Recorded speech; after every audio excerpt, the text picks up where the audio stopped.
Evening, everybody, again. We're talking Tigers again. And we're back with Jake and his Tiger. We've done a bit of a quick interview. It's on the back of the Tiger Avon restoration series that we've been doing.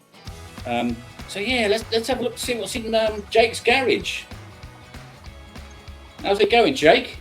Yeah, pretty good, thank you. Just getting the old girl out. Here we go. The big reveal. Question. Big reveal, as I call it.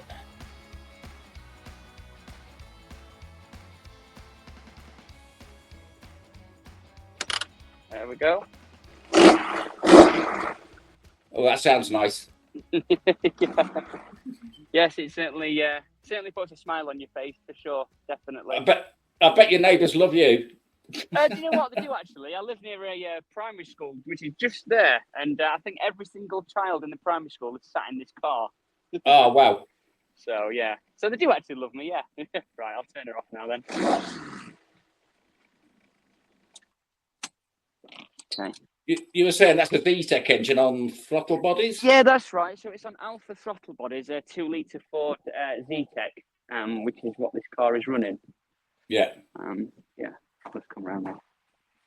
Right. I hope that went well. I'll just switch the camera around now. Right, there we go. Is that all good? Yeah, we're good to go. Yeah, good to go. Tell us more about your car. How long have you had it? So I've had the car since the beginning of June of last year. And it's never really let me down. It's really fun. Love driving it. Love the colour, obviously, red and black. And it's just sort of got everything on it. I bought the car with the external roll cage already fitted, and the limited slip diff made by Quaife. It's got a lighting flywheel on it as well, so it sort of revs pretty quick. Just going back to the Akrapovic exhaust system as well, which is pronounced differently by all sorts of different people. Very, very popular in the bike fraternity. Yeah, that's right, exactly. Yeah, every time I go to Matlock in this car, and you see plenty of the Akrapovic exhaust systems on bikes and things like that. Yeah. But yeah, it's just a great car. I just absolutely love it to bits. And yours is the Tiger Avon, which has got the independent rear suspension. Yeah, that's right. Yeah, which makes it obviously very different to the R6, I believe.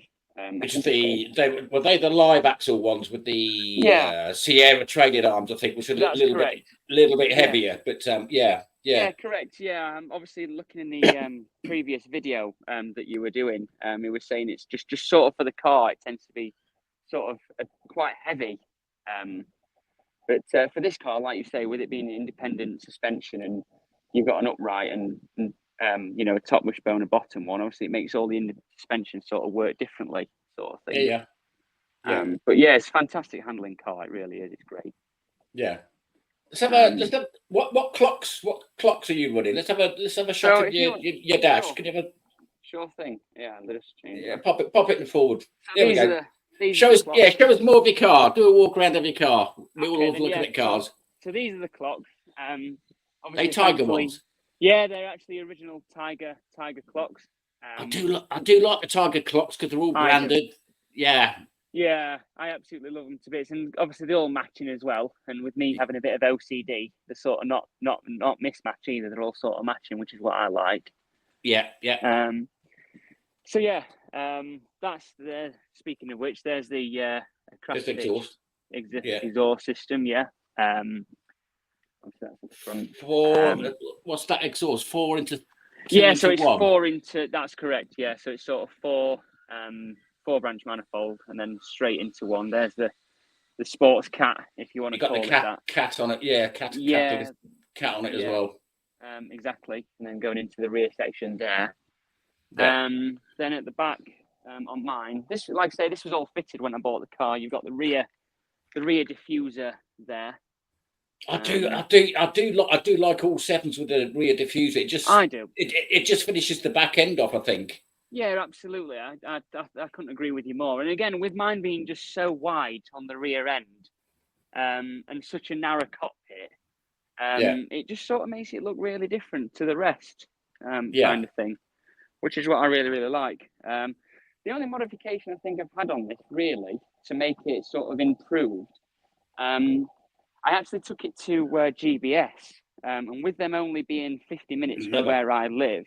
Another great company. Another great company. Yeah, fantastic company. If I go under the car, what they did for me is where the gearbox is here.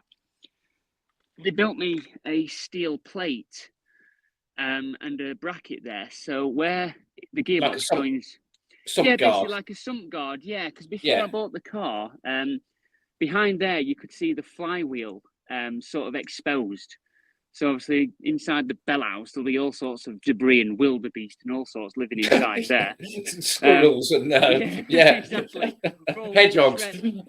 All shredded now. So I took it to GBS and they built me a steel sort of bracket to cover all that up, as well as like this sort of steel guard, so it sort of acts like a ramp. So if I was to hit something, not that I have, but if I was, at least it doesn't hit the gearbox sort of head on. At least it's got sort of like a ramp to go by, which you can see there. So other than that, I've kind of had that modified. But regarding the car, no, it's just sort of been left alone since I bought it, really. It did come out of the factory sort of without the roll cage and things like that, which I've got photos of the build as well, which I'll have to send you. Definitely, yeah. Of what it looks like originally.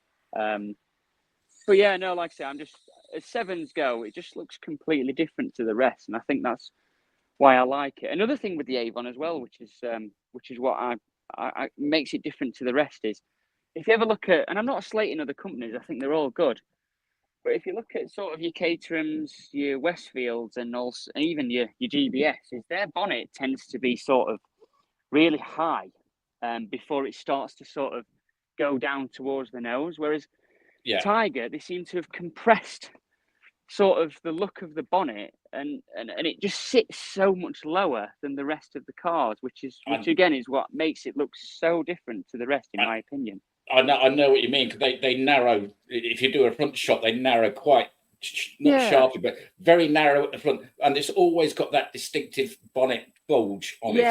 It's not like an air scoop. No, but exactly. You can tell a Tiger from a mile off. Well, that's if you can keep up with it, obviously.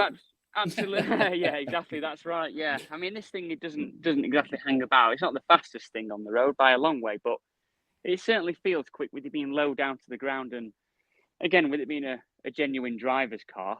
It's just you and the car, isn't it? There's no aids or anything like that. Exactly. Which is good. And again, something else a bit different. Obviously, this side it's nice and flush, and then something a bit different to the rest of the cars is you've got this sort of abnormal bulge on one side. I've never noticed that, but you probably don't, because you've got this headlight sort of, I'd say sort of ghosting it really, and sort of keeping it in the background. So this side is obviously flush, and obviously the side where your throttle bodies are. And that's you've why. got this bulge, so obviously where your throttle bodies are, and I go underneath, there's a big gap there, and that's obviously where the throttle body is. So obviously you're getting as much cold air in as you possibly can, sort of thing.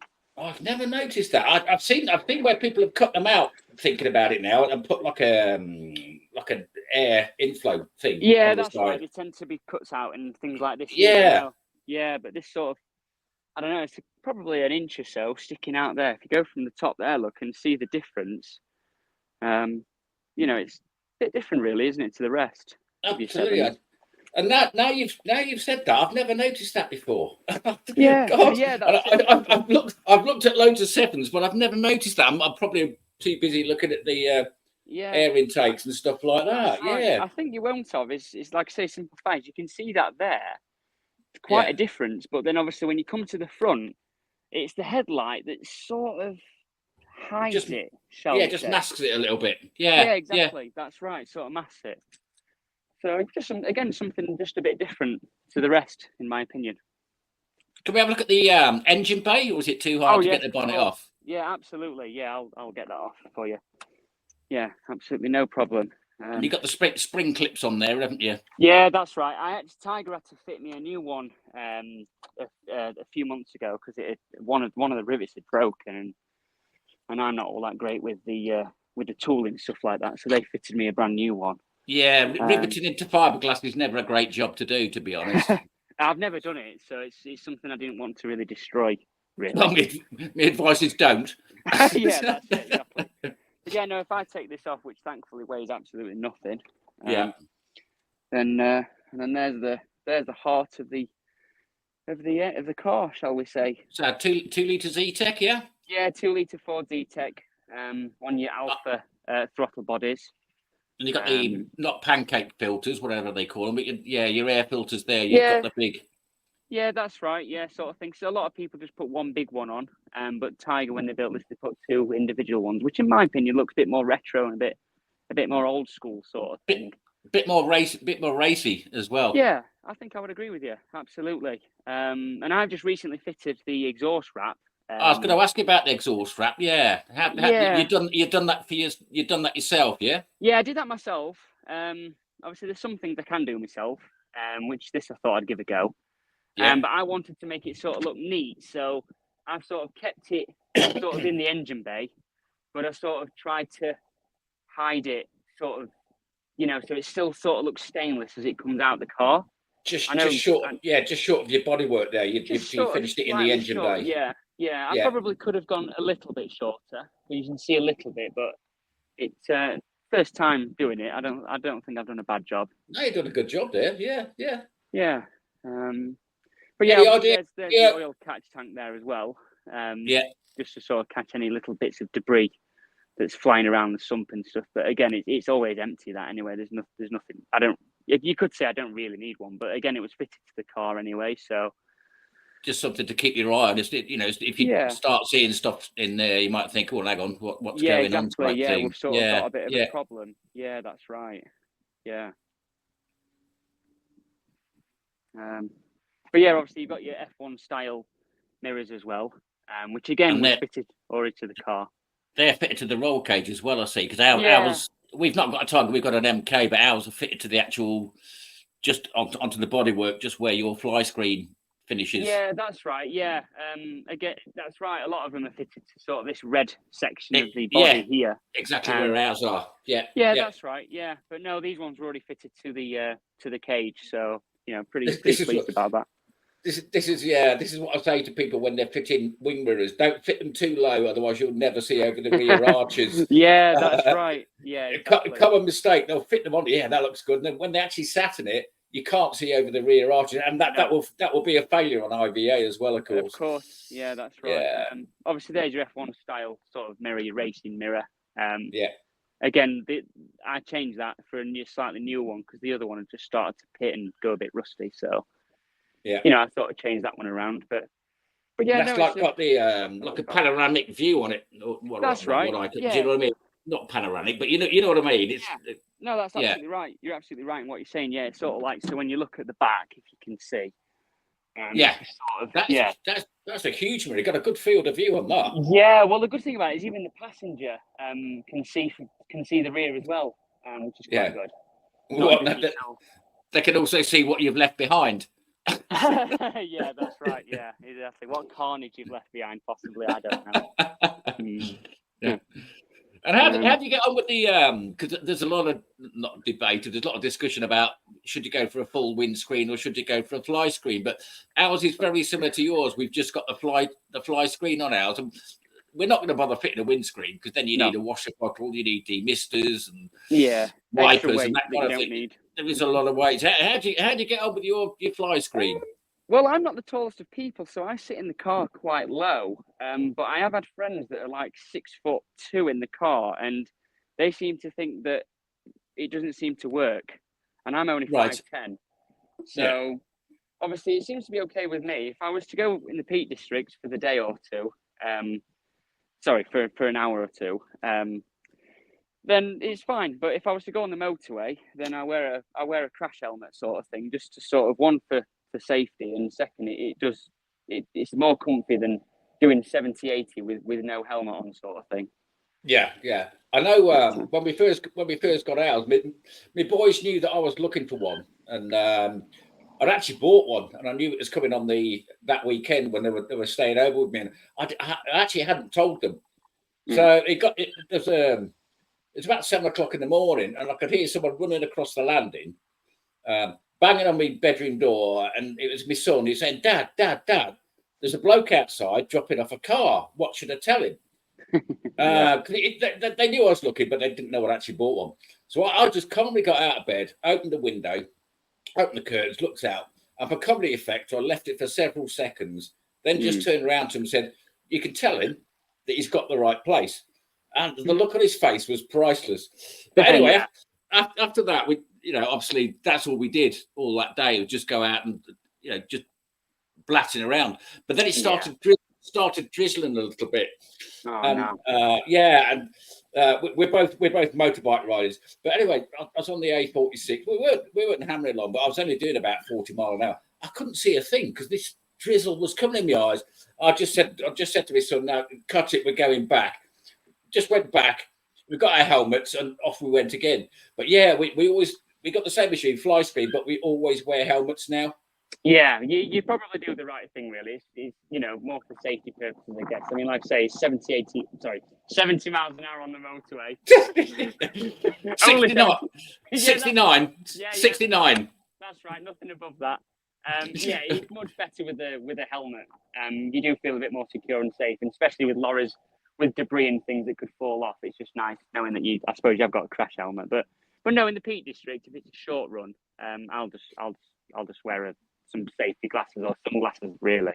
Yeah. And if you're wearing sunglasses, make sure they're certified that if a stone hits it, they're not going to shatter and go in your eye. There are certain certifications for sunglasses, so make sure you get the right ones. Just not cheap off Etsy or whatever or eBay. Do you know what I mean? Yeah, that's right. Yeah, no. Buy decent quality ones.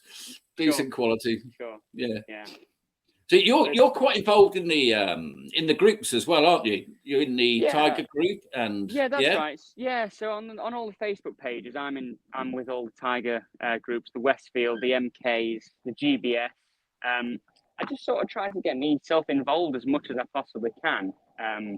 With all the 7 style sort of cars, because at the end of the day, ever since I was younger, I always wanted one, but obviously couldn't afford one up until now, and I did get this car for a really, really good price. Yeah. So it enabled me to get one. But when I was looking, ideally, I did want one with an external roll cage, just for that extra safety sort of purpose.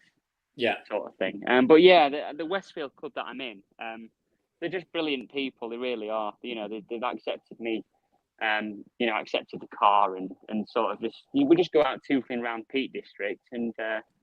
We've just met some really good friends over the year of just owning the car. So hopefully many years to come.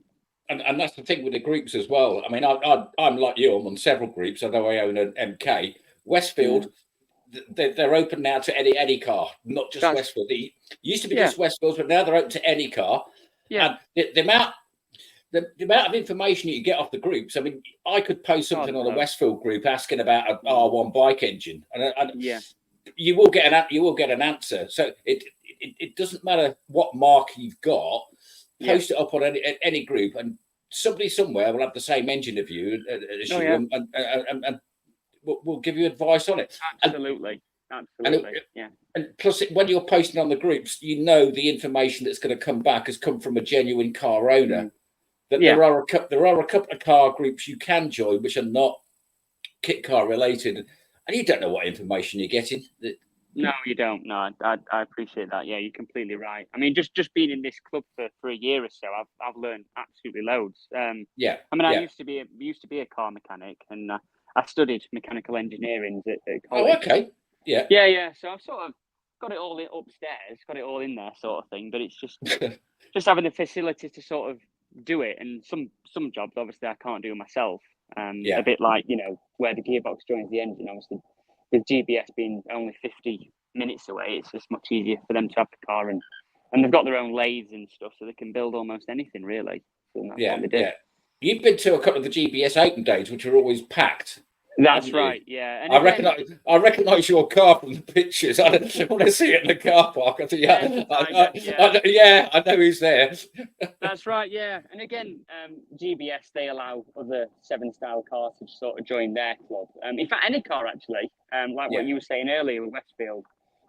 So yeah, when it's like their coffee and pizza night once a month at GBS, which are a fantastic set of people, it's just great. It's just really, really good. You know, having a chat and talking about the cars, and they're just really good bunch, really. But I do know like 80% of their cars are all built in house, which is really good.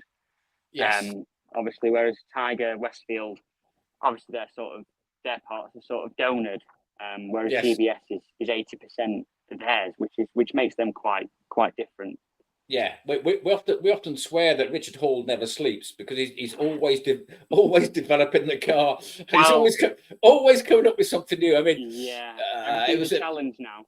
Yeah, at Malvern he unveiled the new electric car, which covers it. Yeah, I hadn't heard much about it, and boom, all of a sudden, oh, here's an electric car. Yeah, you can have it. Yeah, and he's got several builds underway. Yeah, that's right. I'm not sure electric's my thing at the moment. I need to be convinced, but you know, I've got a MK with a R1 bike engine. Oh, lovely. Nice. Yeah, a bit of a handful. What I say handful, it's not. But yeah, I just love the noise. I just love the noise.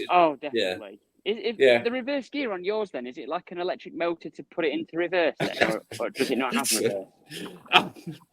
My reverse is called my son. But it only works. It only works when he's out of bed. So I'm looking at 12 o'clock, midday, 1 o'clock. That's when my reverse works. There you go. Yeah. So because I know sometimes there's like a MK. I've watched a few of their videos on YouTube, or should I say probably all of them. And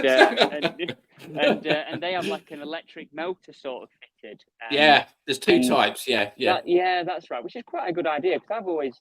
Again, when I was buying this, I always knew I wanted one with a car engine. I mean, this is my first and only 7. So, in all fairness, I don't have any other car to compare to. But yeah, I always wanted one with a car engine before I got into anything with a bike engine. But I've heard they're quite leery for sure. What would be the best thing you would recommend to anybody looking to get into kit cars or looking to buy, say, a Tiger or 7 or? Yeah, well, I'm still pretty new to all that, so I'm probably not the best person to ask that, but I would, in my opinion, I'd definitely go for a factory built one. Just because I know that at least the engineers have built the car, professionally, and I'm not saying no one does build cars professionally, and the ones that are restored, I'm sure are very good, and there will be some genuine good engineers out there, but at the same time, I'm sure there's some dogs out there as well. So personally, I'd always go for a factory built one. If it's your first venture into kit cars, if you know nothing about kit cars, which obviously I didn't. Obviously, like I say, I always wanted a 7 style car when I bought this, but obviously just there was so many to look for, and then I saw this come up, and it was just too good to let go. Like I say, when I saw it on the driveway, I thought, that's coming home. I noticed the seats in yours as well, and so the seats in mine. Just change the camera around. I do apologise. So the seats in mine are genuinely from Tiger. Sort of your bucket seats, but like I say, very very narrow. You couldn't be a big person in this car. But yeah, I mean, like I say, the nice wide sort of stance with the arches and the wheels and the way it stands, but a narrow body. Whereas GBS, they do sort of 2 types of. I mean, probably Tiger do. I don't know, but obviously GBS they do like a wider body and a narrow body. Whereas this is just sort of a bit of both. You've sort of got a wide stance, but a really narrow body. It's like a very very very narrow, which is what I like. About the car. I did notice your seats as well because they've got a lot of padding on them. They're as you say, they're the Tiger ones, aren't they? Yeah, that's right. These are original. I mean, I don't plan on changing anything regarding the seats or anything like that. I sort of want to keep it original as possible as it can be. But yeah, I mean, the wheels aren't original. These are your Team Dynamic wheels. Obviously with Tiger's very own calipers. Right. What size wheels are those? These are 15s. 15s, yeah? Yeah, these are 15s, yeah. But the original wheels for the Tiger, unfortunately, I don't have, because the owner that I bought it off, he traded these wheels with the chap down at Tiger, Paul, which is Jim's son. Jim's son, yeah. Yeah, that's right, yeah. So, so I bought this off a guy called James, which actually he has a yellow Westfield now, which is supercharged, which is a bit of a beast, shall we say? That'd be mental, supercharged, Yeah, mental. It is. Yeah. It's crazy. Yeah, I've been behind him, and when he's pulled out of a junction, he's gone. He's absolutely gone. So I'm not even going to bother trying. No. You've got rear discs on there as well, which is a subject I will bring up. Yeah. Yeah, that's right. Yeah, this one came out of the factory with discs. Yeah, I noticed the one that I'm going to feel terrible now. The chap that's rebuilding it, Chris Hollier. Yeah, Chris, he's got drums on the back. Yeah, he's stuck with the drums on the back. Yeah, you can convert them, but it depends what money you want to spend, because these cars are so light. Drum brakes on the back are fine as long as your front discs are working fine. Yeah, that's it. Yeah, exactly. Ours is the same as yours. Our MK. They did used to have drums on the rear, but we've got discs all around. Yeah, the same here. Obviously, I've got factory's Tiger calipers and the discs on the front. And obviously you've got your Spax adjustables. You've gone with Spax, yeah? Yeah, again, it came out of the factory with these on. So I guess it's sort of Tiger's sort of favourite shocks, I guess, for this sort of car. And MK, we're ProTech all round. We're running, right. I think it's because it's a bike engine. I think we're running £300 springs on the front and £250 springs on the rear. Yeah, obviously depends on your engine choice, basically. But yeah, that's right. Yeah, definitely. So what are your plans for this year? What events you going to? And well, definitely Newark. Obviously, I believe that's on the 21st, 22nd. 21st and 22nd of September. Yeah. Looking forward to that. Yeah, I am. Yeah, again, going with the Westfield gang. But yeah, I guess that's the plan. Weather's getting pretty good, so this year I think I'm going to go out today for sure in the car. So it's brightening up now. It might be one of the last few days that we get. But yeah, not sure whether I'm camping at Newark. Yeah, I can't make my mind up. It's all going to be weather dependent. I mean, if the weather's absolutely pants, I won't be going at all. Yeah. But yeah, how about you? But yeah, I hope we're going to be doing Newark. I'm the same as you. Whether I'm going to camp over, I don't know. I don't. Even if the weather's pants, we're still going to be going. We'll just go in a day car, because we're with you're with the same group, Northwest Kit Car Owners Group, aren't you? We've got we'll have another big stand there. Oh, it's just nice to go and support the industry, because this is what we keep saying about some of these car events. If you don't go, if you don't support it, you'll lose it. Well, now you've said that, then if the weather's bad, I'll go in the tin top then. Yeah, just go in your tin top, because there will still be some hardcore members there. Even if it's chucking down with rain. Have you done any track days or anything like that? No. So I've been asked that question a lot, I guess, because obviously with the external roll cage. But I plan on going on some next year. I'm definitely going to take this car next year on the track. Nothing major. I think I don't want to blow the engine up or anything like that. It's probably just more steady, but I would like to at least experience it. I mean, if I was filthy rich and loaded, then I would track it as much as I can. And if the engine went bang, then there you go, Tiger. Fix it all again and do what you need to do. And then, but I just haven't got the money to... And bring it back the next weekend. Yeah, I haven't got the money to sort of fund that sort of thing, really. Yeah. I do remember my son brought one of his mates around from college, sixth form, to see our car. And he's like, wow. And he was really, really interested. And I said, I'll take you out on it. Yeah. So I took it. He went for a short blast around the block. And I got back in, and I did put a helmet on him, so I couldn't hear what he was saying. Bike engine, once it's over, 5,000 revs, you can't hear anything anyway. No. So I wasn't absolutely gunning it, but I was pushing on within the speed limits, of course. Always. Yeah, we got back in, pulled it on the drive. He took his helmet off, and he got the biggest grin on his face, and he just started laughing. Yeah. And I said, "Are you right?" He said, "Yeah." He said, he said, I know Felix said this car was going to be quick. He said, but I didn't know it was going to be that quick. Do you know what I mean? And I wasn't even got it, but then he got quite serious. He started, where can I get one from? What is it? What car is it? And it's like, just, this is what I keep saying about coming back to the younger generation. There's not that many people coming up. There isn't. No, there isn't. I mean, in the Westfield Club, I still dare say I'm probably the youngest still. Yeah.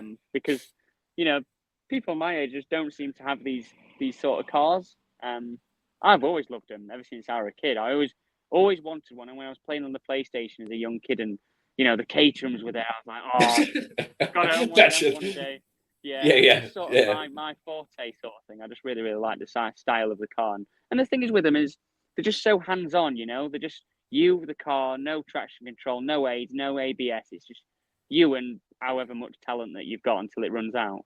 And I think you mentioned before, it's like you're sat in a cockpit. You actually, you strap themselves into it. You're not sat on it like a day car. You know, you're sat on your wafty seat and your aircon on and stereo blasting. Yeah, I like your Blingo. But these, the real proper drivers' cars. Yeah, they are, and you have to sort of be on it. You know, you've got to. I mean, when I first drove it, it was totally different to what I've ever driven. You know, and I haven't driven that many performance cars. I used to have a Civic Type R, and that revved they're nice. The moon. They're nice. Yeah, pretty quick. Very quick. Yeah, 212 horsepower that was mapped to. So wow. So yeah, I mean I would say that would definitely give this a run for its money for sure. But it just doesn't give you the thrill like these do. You know, no. It just really don't. So obviously that's why I've always wanted one. And thankfully, I've got one now. Yeah, absolutely. I mean, there is one thing that I would definitely say. If you do own a Tiger, if you don't already, you've got to get the autobiography of the Tiger's book of how it all became. And which is that one? So this is the autobiography of Jim Dudley. Okay. How Tiger became, sort of thing. And how they started, and it kind of goes in depth of the troubles of having the house and 3 young kids coming along and sort of having to deal with just starting a new business. And in all fairness, it's a great book to read. I've not read all of it, but it's really good. I've not heard of that book or even seen it. Is that something we can get from Tiger? Is it on their website? So I mean, I got this. They kindly gave me this when I visited Tiger. So this is the book that you need to have. I would recommend every Tiger owner owning this book. It's ever so interesting. I've still not read all of it. Yeah. And then there's another one that they gave me, which is this one here, which again is the red Avon on the front. You know, so that's another one. It's really interesting books. But I never knew they were available. I'm going to go on their Tiger website and have a look. Do that. Yeah. Or just ring Tiger. I'm sure Laura will answer the phone. And she'll send you a book. But it goes into so much detail about the family and the history of and how this sort of became, and sort of the struggles sorting a business out before it actually sort of took off. Really good, really interesting. Right, Jake, we've been on for, oh my God, it's only 46 minutes now. Long enough. Brilliant talking to you. Brilliant seeing your car. We'll catch up. I'll end the stream and then we'll catch up. We'll catch up afterwards, and then. Brilliant speaking to you, and we'll see you. Absolutely, thank you. See you either at Newark or Kitfest at Santa Pod, or one of the shows, or one of the other runs out. 100%, okay. Yeah, I'm sure you'll be seeing the car on Facebook a lot more with the pictures. I'm always taking pictures of it. I can't not. Yeah, you take great pictures as well, and I like the car because I know it. I know it from the colour because it is an absolutely stunning colour. Yeah, definitely. Yeah, thank you. I appreciate that. Just one more thing. It would be nice to see another Tiger in the area. But where I live in Sheffield, I'm yet to see another one. Still yet to see another one. Yeah, I can't. Chuck a post up on Northwest Kit Car Owners Group. Yeah. I don't know about the Northwest Kit Car one, but the Tiger one, I did when I first bought it. I did put somewhere is there any Tiger owners? And there was nothing in the area. And then hence There why must be. Westfield There must be. got back to me. So, but Yeah. no one, I'm yet to see one, but that's not a bad thing, is it really? Owning something different, I suppose. Yeah, it could be right. Otherwise, if you get 100 turning up, you think, oh, hang on, I'm a bit common now. Yeah, yeah, exactly. That's right. But no, it's been fantastic talking to you, John. Thank you for having me. Absolutely, no worries. Yeah, but we'll catch up soon. Stay on while we do the uploading, and we'll catch up soon. All right. Cheers. Yeah, definitely. Yeah. I'm not gonna say goodbye. I'm gonna say be seeing you. Certainly will.